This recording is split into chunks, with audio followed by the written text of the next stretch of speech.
Lord Mudryk dinyatakan positif doping, tapi apakah timnas bisa melaju ke babak semifinal AFF 2024?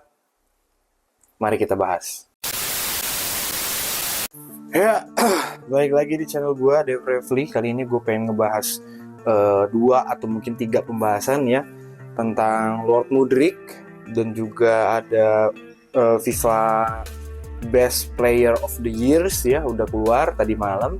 Dan juga sama sedikit lah gue pengen bahas timnas gitu, karena mungkin nanti di hari Jumat gue fokusnya ke preview Premier League atau ke liga-liga yang lain, tapi hari ini fokusnya ke situ dulu. Oke, kabar yang mengejutkan dari kemarin ya gue baca, dan mungkin ini bisa menjadi sebuah alasan juga kenapa Lord kita Mudryk tidak berada di squad atau di bench dari Chelsea beberapa match terakhir gitu, karena dari beberapa tes yang sudah dilakukan rutin oleh FA atau mungkin oleh pihak yang melaksanakan uji coba atau tes urin tersebut, menyatakan bahwa kemarin statement confirm kalau misalkan ada sebuah sampel A yang positif, bahwa urin dari Mikhailo Mudryk itu ada dopingannya gitu loh.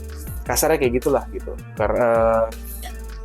Dan sekarang proses investigasi sedang berlanjut. Mikhailo Mudryk dan klub Chelsea juga ya udah, mereka berdua willing untuk menjalankan investigasi ini, apakah benar Mudryk sengaja melakukan doping tersebut. Karena kalau gue lihat dari statementnya Mudryk ya, yang gue baca di sosial media, ya kayaknya pun dia tidak tahu kalau dia menggunakan doping gitu. Makanya dia willing atau dia bersedia untuk menjalankan investigasi ini. Kurang lebih seperti itu. Nanti ya mungkin di episode selanjutnya mungkin akan ada next pembahasan atau update selanjutnya tentang Mudryk ya. But so far ya memang Mudryk nggak dibutuhin banget gitu. Cuman maksudnya Enzo Maresca kan menyiapkan dia di musim ini, memprospekkan dia biar ada value-nya lagi ketika untuk dijual gitu loh. Ya memang walaupun dijual, walaupun rugi, tapi at least ini pemain masih ada value-nya untuk dijual gitu. Tapi karena ada kasus ini, udah klub dan Mudryk menjalankan investigasi dulu sampai permasalahan ini beres, dan ya pasti akan ada solusinya lah nantilah gitu, gue yakin lah. Itu yang terbaik lah untuk Lord kita Mudryk ya gitu. Next, mungkin gue pengen ngebahas sedikit tentang FIFA Best Player of the Years ya. Yang memenangi itu, yang jadi pemenangnya itu adalah Vinicius Junior. Ini mana gue cuman lihat sekilas aja sih sebenarnya. Yang menang itu Vinicius Junior di Best Player of the Years, dan di starting line up FIFA Men Best of the Year line up-nya itu, kalau dilihat ya based on performance musim lalu ya gitu. Yang tampil di Champions League siapa, yang tampil di Liga yang bagus siapa, 2023 sama kalender 2023. Mungkin yang agak janggal sedikit di kiper mungkin ya, Emi Martinez yang ada di sana mungkin ya gitu. Karena maksudnya gue nggak paham juga sisi penilaiannya dari mana, cuman di sana itu bisa Andre Lunin, maksudnya yang bisa membawa Real Madrid main dengan bagus juga. Terus juga emang sih kalau di Euro memang nggak ada yang kipernya tuh nggak ada yang stand out banget sih memang gitu, both untuk di negara ataupun di klubnya. Tapi memang mungkin karena Emi Martinez bisa membawa Argentina juara Copa America, itu menjadi salah satu faktor yang bisa membuat Emi Martinez berada di posisi itu. Mungkin ya gitu, gue juga baru kepikiran nih gitu. Tapi memang iya ya, musim lalu pun kiper Kolombia gue nggak kenal, di negaranya aja begitu, apalagi di negaranya aja gue nggak kenal, apalagi di klubnya. Ya paling ya yang cukup janggal buat gue ya si kiper ini memang. Tapi ternyata mungkin ya dari line up dari faktor penilaian yang masuk ke best line up itu ya karena salah satu faktornya di negaranya juga gitu loh. Dan Emi Martinez musim lalu berhasil membawa Argentina juara Copa America gitu. Mungkin ya gitu.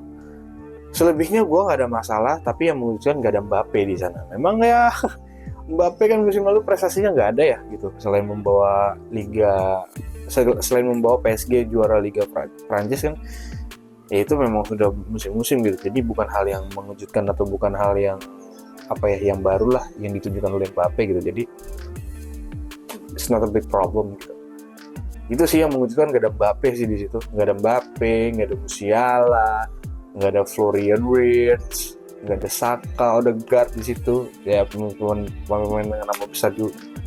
Pemain dengan nama besar doang gitu loh. Backnya juga Van Dijk, terus juga Saliba, Carvajal, satu lagi gue lupa siapa.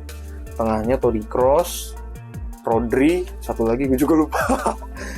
Ya itu best man player of the year based on tahun lalu, gue cukup agree ya dengan line up itu. Tapi ya selamat untuk Vinicius Junior dan para fansnya dan klubnya Real Madrid yang kali ini tidak melakukan kesalahan yang sama ya seperti kemarin ketika pegelaran Ballon d'Or, di mana partisipan dari Real Madrid tidak berangkat, sangat tidak profesional. Tapi di sini ya mereka menunjukkan kapasitas, mungkin karena menang ya, jadi just celebrate the trophy lah. Oke. Ya coba ya, udah 3 menit setengah, gue mau lanjut ke timnas Indonesia. Gini, selama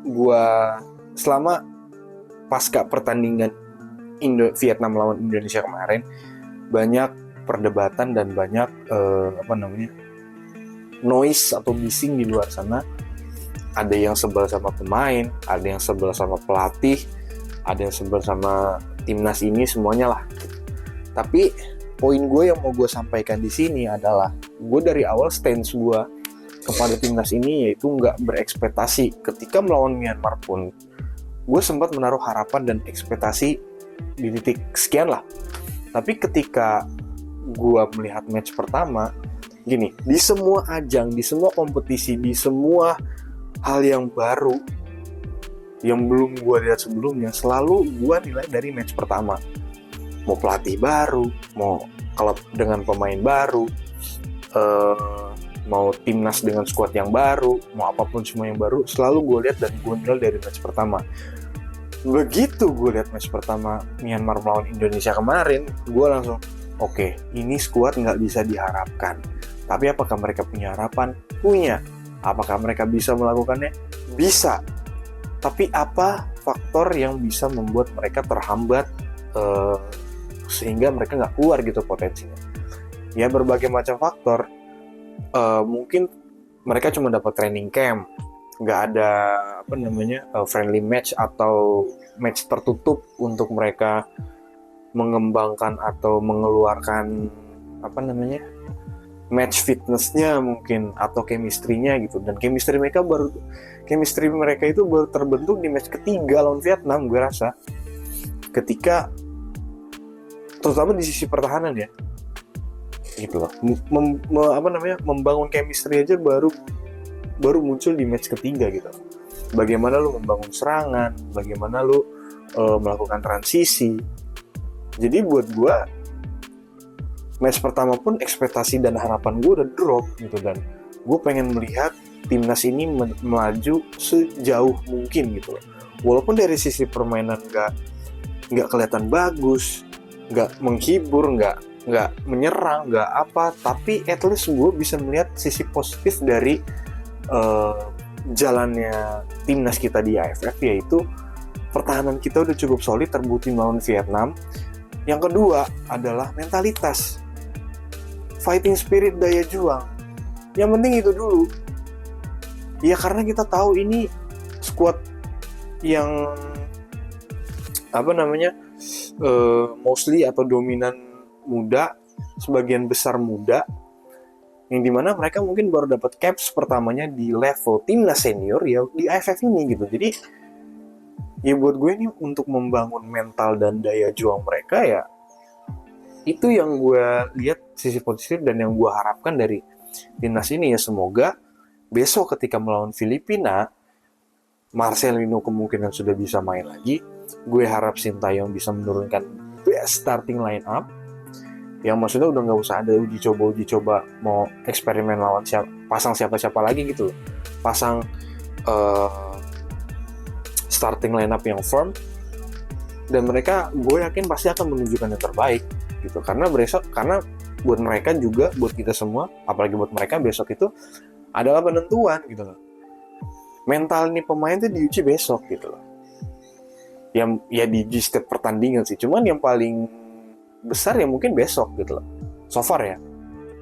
Mungkin kalau udah masuk semifinal akan ketemu Thailand, oke, kita akan paham lagi. Tapi di sini bisa nggak lo ngebayar kesalahan lo waktu lawan Laos seri kemarin?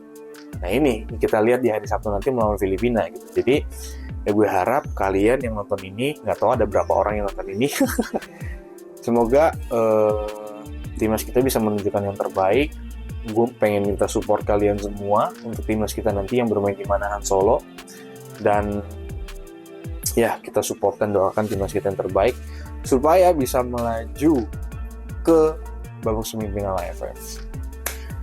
Ya mungkin pembahasan gue kurang lebih kayak gitu. Jadi mungkin kita akan ketemu lagi di hari Jumat dengan preview Premier League atau mungkin dengan liga-liga lainnya. So, sampai jumpa di episode selanjutnya. Bye-bye guys.